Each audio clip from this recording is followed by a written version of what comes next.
Vincent Malloy is 7 years old. He's always polite and does what he's told. For a boy his age, he's considerate and nice. But he wants to be just like Vincent Price.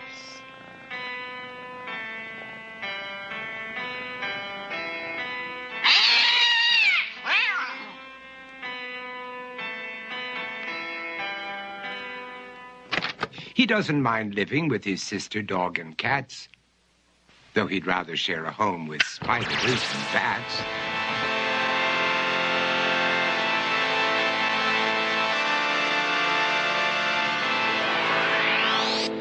There he could reflect on the horrors he's invented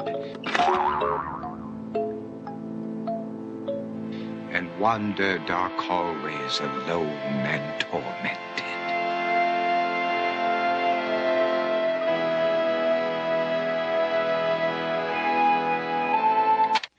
Vincent is nice when his aunt comes to see him, but imagines dipping her in wax for his wax museum.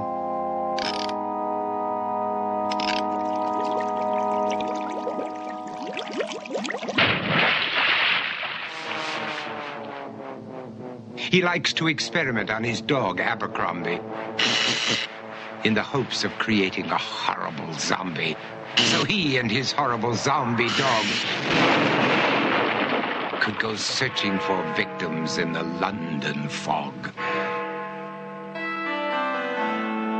His thoughts, though, aren't only of ghoulish crime. He likes to paint and read to pass some of the time. While other kids read books like Go, Jane, Go, Vincent's favorite author is Edgar Allan Poe. One night, while reading a gruesome tale, he read a passage that made him turn pale. Such horrible news he could not survive, for his beautiful wife had been buried alive. He dug out her grave to make sure she was dead, unaware that her grave was his mother's flower bed. His mother sent Vincent off to his room. He knew he'd been banished to the Tower of Doom, where he was sentenced to spend the rest of his life alone with the portrait of his beautiful wife. While alone and insane, encased in his tomb, Vincent's mother burst suddenly into the room. She said, "If you want to, you can go out and play. It's sunny outside and a beautiful day."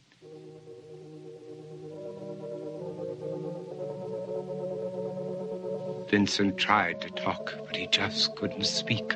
The years of isolation had made him quite weak. So he took out some paper and scrawled with a pen, "I am possessed by this house and can never leave it again." His mother said, "You're not possessed and you're not almost dead.